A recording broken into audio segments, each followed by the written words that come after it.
Hello friends, welcome back to my YouTube channel Salesforce AI Champions. Today I'll be going to talk about and demonstrate how we can use Workbench in Salesforce. So Workbench in Salesforce is a web-based tool for Salesforce administrator and developers to interact with Salesforce data and metadata. So it's basically for the querying, inserting, updating and deleting records of the Salesforce, as well as retrieving and deploying metadata components as well. And we can just find this workbench by searching in the browser workbench Salesforce, and we just need to click on this workbench site, and we just need to select the production or sandbox. If your org URL is getting started with test, then in that case you just need to select the sandbox environment, unless you just need to select this production. Since I am demoing it from a production org, that is why I selected this production environment. And we just need to select always a higher API version, and we just can make this checkbox checked. I agree to the terms of service, and we can just click on this button, login with Salesforce.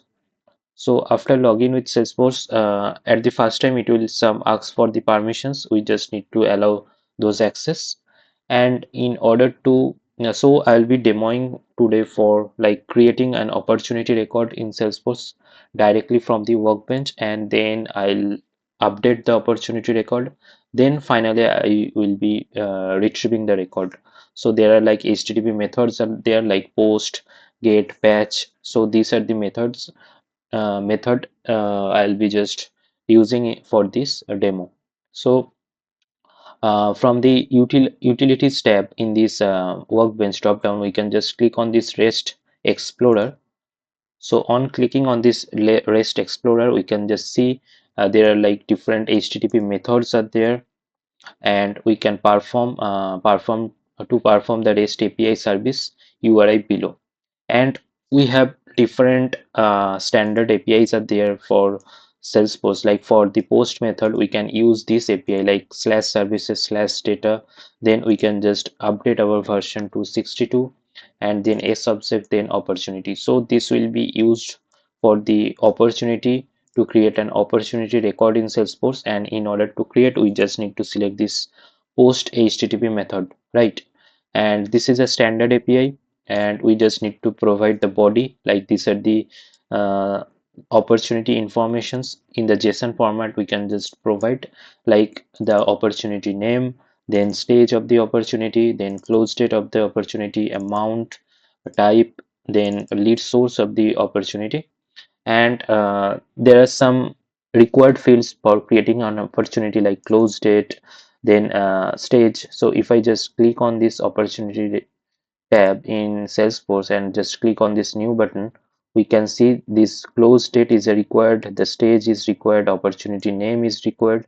So these three key fields are always needs to be there while creating an opportunity record. So after inserting this JSON, we can just click on this execute simply, and we can see that this opportunity record got created, and this is the created opportunity ID. And we can see the success is true. And if there are any errors, we can just on clicking on this folder, we can find the errors statements. So this is how we can just simply create an opportunity record. And let me search the opportunity record in this org. And so this is the new opportunity, and we can see that all the values are populated properly, like close date, amount, then this is the opportunity name, stage, web, lead source, web. So this is how we can just utilize the workbench to create a record in Salesforce. Now our post operation is done. Now I'll be showing like how we can just update the opportunity record. And in here we just need to provide the opportunity ID. So this opportunity record ID is the key identifier. So this can't be changed, right, in Salesforce. So this is the record ID. So based on this record ID, we can just update the opportunity record, and we can just get the opportunity record informations as well. So let me just get this opportunity record. So in order to get the record, we just need to select this get operation, get HTTP method, and after selecting we just need to paste the standard API. So that is slash services slash data, then version, API version, then slash s object, then which object we want to fetch, and then the record ID for that object. And on clicking on execute, we can see all the opportunity details, all the key fields values are showing here, right? So if I just raw response, if I just click on raw response, we can see this JSON formatted way. We can also see this all the respective values for the opportunity, and we can just hide the raw response as well.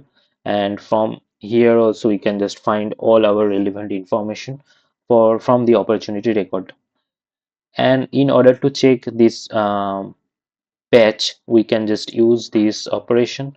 I just copy this standard API, we can just patch, just need to select the patch and the data JSON that we want to update. So in for this opportunity, like the expected revenue for this opportunity is 15,000, so we'll be updating it to uh, 1,75,000, right? So and the probability should be now the current probability is 10%, so we'll be updating that to 70. So let's do that. So let me just execute this record, and we can see that there are some issues or it's got updated. Let me just check, and we can see that our record got updated, and we can see the probability is also updated, and in here we can just see that this record got updated, there are no issues. And so this is how we can just use these HTTP methods uh, within the workbench to execute and all our operations using those Salesforce standard APIs. So I'll be covering more use cases and scenarios for this workbench as well, for testing the Salesforce scenarios. And I'll be uploading more tutorials on Salesforce Omni Studio and Data Cloud topics. So please stay tuned. Please do like, share, subscribe my YouTube channel. If you like this video, please do subscribe. Thanks for watching.